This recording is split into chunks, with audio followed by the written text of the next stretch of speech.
Christina, thank you so much for the kind introduction. So let me go to share screen. And hopefully you see, it says malaria pre-travel. Someone just give me a shout out. I don't talk into the abyss. Is that correct? No, Okay. we can't see it. You can't see it. Let me go back. Let me get out of sharing and show. Yeah, you may have to. It's coming. And Yeah, we're good. let me try again. Do you see it now? Yep. Perfect. All right. So, Christina, thank you so much for the kind introduction. And as Christina mentioned, I'll be with you all for the first, 20, 25 minutes or so. And then Professor Visser will take over for non-malaria related issues. And what we'll do in the next few minutes is we'll spend some time going over malaria chemoprophylaxis and other preventive strategies with a specific focus on the immunocompromised. I have no conflict of interest, and I'll point out any off-label use.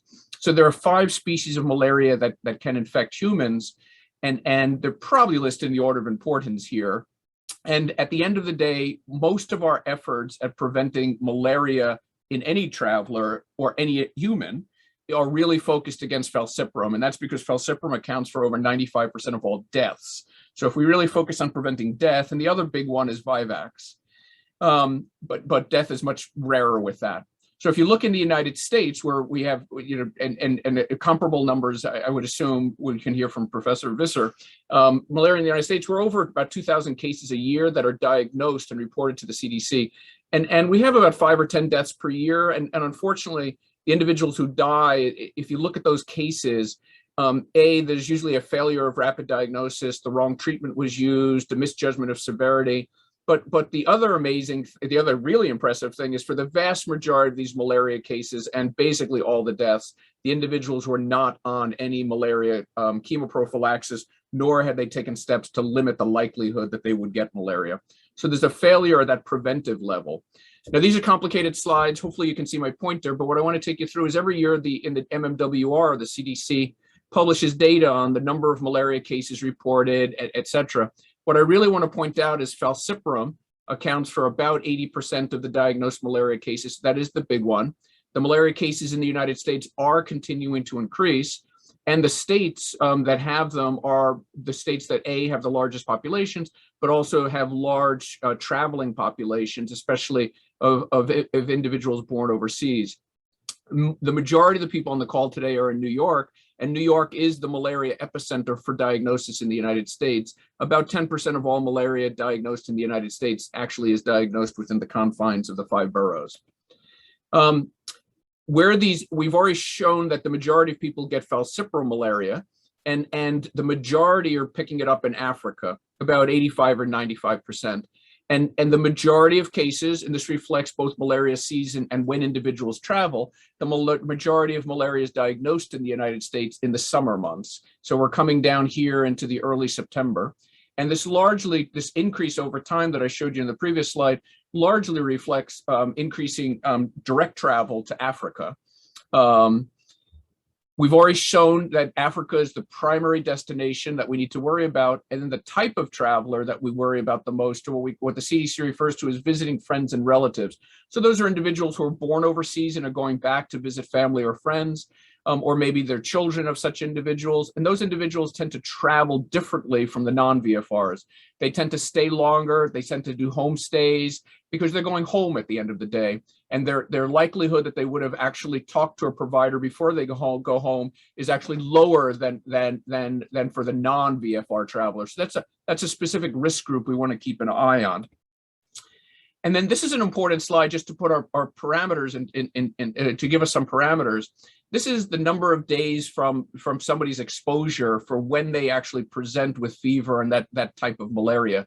And what you notice is within about 30 days of coming back from overseas, about 96% of individuals who have falcip will have become clinically evident. And by about 90 days, it's about 99%. As opposed to, say, what we call the temperate malarias, where these modified as our species moved out of Africa, and we moved out an area of the world that had year-round mosquitoes to areas of the world that had distinct mosquito seasons. And then these ones can be those delayed forms that come out of the liver up to about the first year after exposure, and we have first year or two. And it's largely they have the hepatic hypnozoite forms. But what this means, and our malaria chemoprophylaxis, it's important to think about this, not only to have these on your differential diagnosis when you see an individual back from overseas with a fever, but also this impacts our chemoprophylaxis. When we give somebody a drug, it can be a causal agent, which means it actually kills the parasite in its developing liver form. But many of the agents that we use are what we would consider secondary prophylaxis. And if you ever wonder, why do we take the malaria pill, say, for a month after you come back?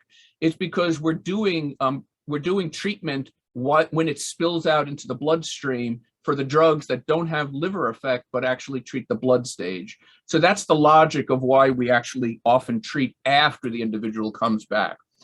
Now, the risk of malaria is obviously not just binary. So in the United States, about 30 million individuals travel to LMIC, or low resource areas of the world, on a yearly basis. This is pre-COVID, and we'll get back there. But only about 9 million travel to areas of the world that actually have malaria. And obviously, the burden of malaria is one at the destination, and the type of travel that the individual does changes that risk. The CDC no longer publishes this slide, but I thought they did it about 15 years ago, and I thought it was very helpful at a conceptual level.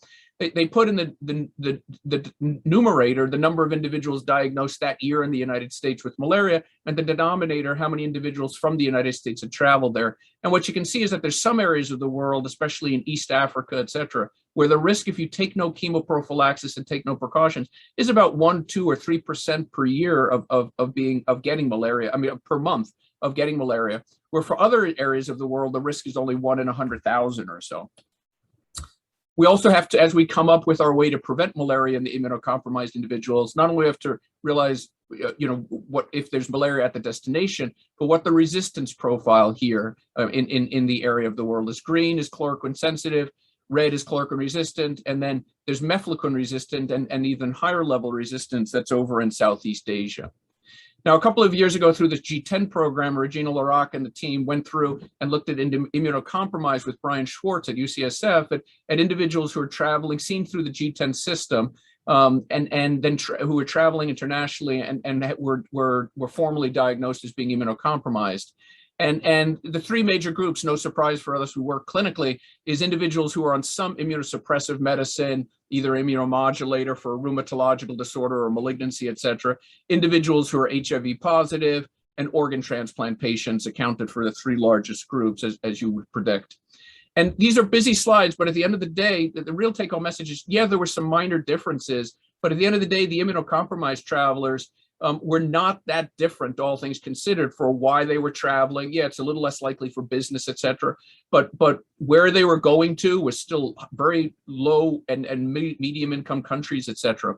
When we broke them down by the type of immunocompromised, the solid organ transplant patients tended to go to higher global index countries, but the individuals on different immunomodulators or HIV positive, many were going to areas of the world that were LMIC destinations, and where the risk of malaria would be considered appreciable.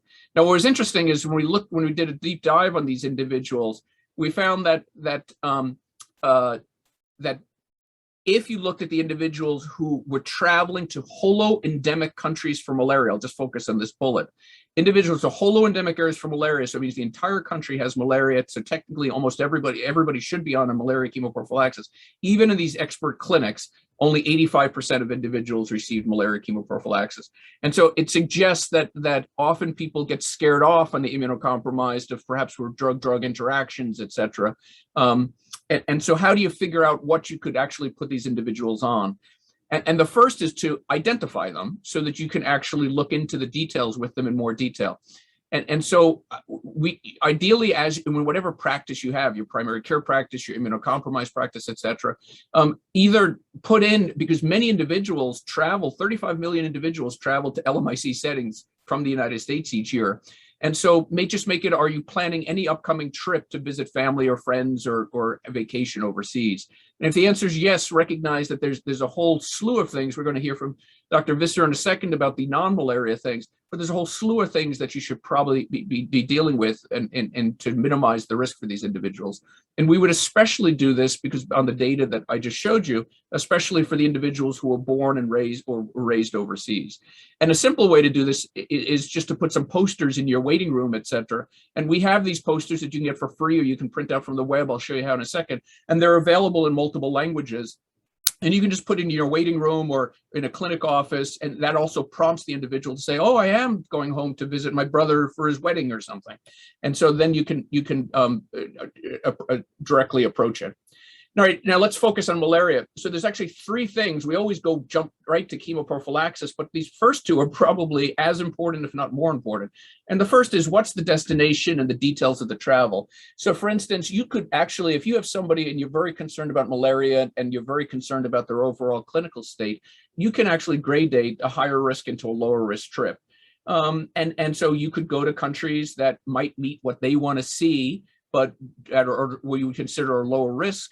You could also go to areas of a country that the individual might want to go to and minimize your risk for malaria. I'll give you an example. Somebody wants to go on safari. They've had an organ transplant. Someone wants to go on safari in South Africa. Well, you could go to Sun City and have a wonderful safari, and that's not in a malaria zone, or you can go to Kruger National Park, which isn't a malaria zone. So just by some simple direction there, the individual can get to their safari, have a wonderful vacation, and you can minimize the likelihood they're going to get exposed to an illness. The next is mosquito avoidance, and that's everything from, remember, malaria mosquitoes be starting dusk to dawn, so they're overnight biters. So sleeping in a room that has a screen on it, or minimizing your time out, or wearing long sleeve clothing, and appropriately using repellent or using permethrin in your clothing, and if you're in a very rural area, so sleep under netting. These steps are actually very important, and we often jump over them. And then we move to chemoprophylaxis. Now, if I go back to preventing the bug bites, the CDC has a wonderful resource, and it works with the EPA, and they specifically list the drugs that are safe to use in individuals, at least the agents, and you can actually use the EPA search tool to actually find out the different ones in these, but all the routine brands would be considered that have DEET or picaridin, et cetera, would all be perfectly reasonable agents. And it talks about how to, you can permethrin your clothing, you can minimize mosquitoes in your room, or you can sleep under netting. And these are very important things. And then we move to the chemoprophylaxis. And there are 6 drugs. We're not going to go over them in gory detail because we have a lot to cover today, but there basically are only 6 drugs to choose from. And then I'll tell you how to down select for your individual travel. There's a couple of things. But you have atovaquone proguanil, also known by the trade name Malarone, which you take daily while you're there to 7 days after you come out, or doxycycline in the tetracycline family. You take it daily while you're there till a month after you come out, or mefloquine, which is a weekly drug that you take for weekly while you're there and then till 4 weeks after you come out. But it is associated with neuropsychiatric issues, and it is an FDA black label drug. And so there are some complicated issues there. Chloroquine is great if it works. It's weekly while you're there till 4 weeks after you come out. But the downside is that there are relatively few places in the world where chloroquine still works. And then you have primaquine and tafenoquine. And these drugs are predominantly geared towards preventing vivax malaria. Unfortunately, you need to check a G6PD level before them, and you can't use them during pregnancy or breastfeeding. So with all those stipulations, they're often not the primary ones that people reach for. And I give you the details here, and the slides will be shared afterwards, so that you're welcome to look into any of the details. But now that you have your 6 that you could choose from, how do you figure out if your person A needs malaria and which drug you might? And there's a couple of things. So first is the CDC Yellow Book is a wonderful resource, and there's comparable ones from other international health organizations. And although you could purchase a copy, it is freely available on the web. And if you just go to table of contents and click on that, you can actually, through the table of contents, get to the entire book. And so, and for instance, you could go to the malaria section of the book, and there's a dictionary component. And so I just went to the country Nigeria, and it tells you what the CDC recommends both for yellow fever and malaria. There's malaria through all areas of Nigeria. There's chloroquine resistance, and the majority of cases are falciparum. And these are the 6 drugs. These are the ones that would work in that area.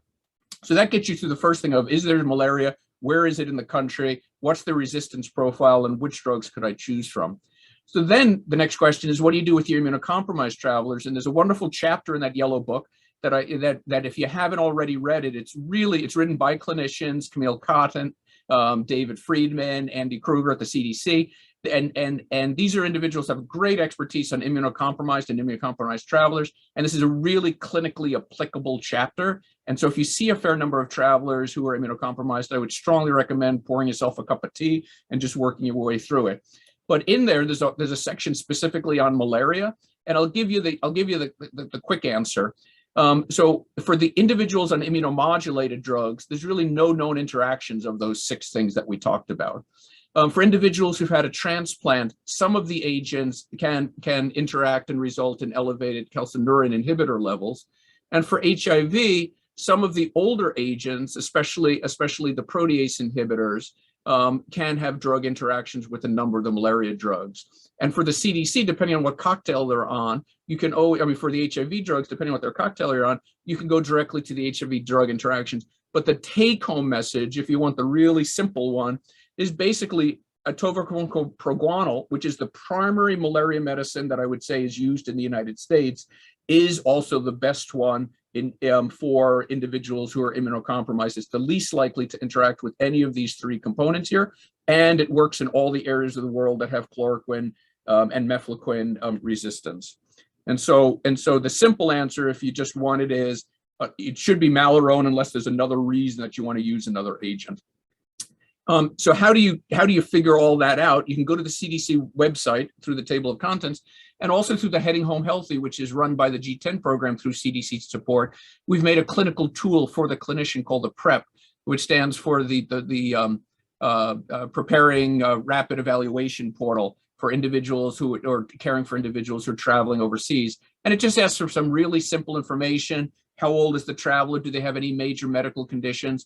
So I put in 44-year-old individual who's a VFR, who's immunocompromised male traveling to Nigeria. And you get this very clinically helpful pop-up on your screen that you can print out. It takes you through all the current CDC recommendations from Nigeria. It deals with that this person is a 44-year-old male and that the individual has an immune system disorder. It takes you through the vaccines that we're going to hear about from Professor Visser in a second. But then there's a section for malaria, and it takes resistance profiles into account. So there's technically 3 drugs you could use there, and you can go into individual more details to figure out which of the 3 you want to use. But I've just told you that for most individuals, atovaquone is the least likely to have drug-drug interactions, etc. Also on that Heading Home Healthy, there's printouts, so you can just hit print. They're available in 15 languages, and they will take you through how to minimize insect bites, how to minimize intestinal issues, how to minimize malaria, how to minimize intestinal issues, etc. So this is a wonderful thing to hand to the travelers, so to increase the likelihood they would actually adhere to the things that you're doing for them. And as I mentioned at the beginning, we have posters that you can print out directly from on your color printers, directly in your offices in different languages to remind individuals, to remind you to tell them that they're traveling internationally. And all these different resources I just talked about are on the Heading Home Healthy webpage in multiple languages. Also for the travelers, you can switch those based on up here. Recognize that the CDC also is available. There are individuals around 24 hours a day. If you really have a difficult case, et cetera, that you'd like to talk to them about, they are available 24 hours a day. So maybe I'll stop there, and just about on time at 23 after, and I will stop sharing the screen. And then we can see if there are specific questions before I peel off to go back to rounding. Great. So for the participants, if you could put your questions in the Q&A box, that would be great. I'm looking in the chat and I don't actually see questions there. So, and I have no questions in the Q&A box. Well, perfect. Well, I will make sure these slides are available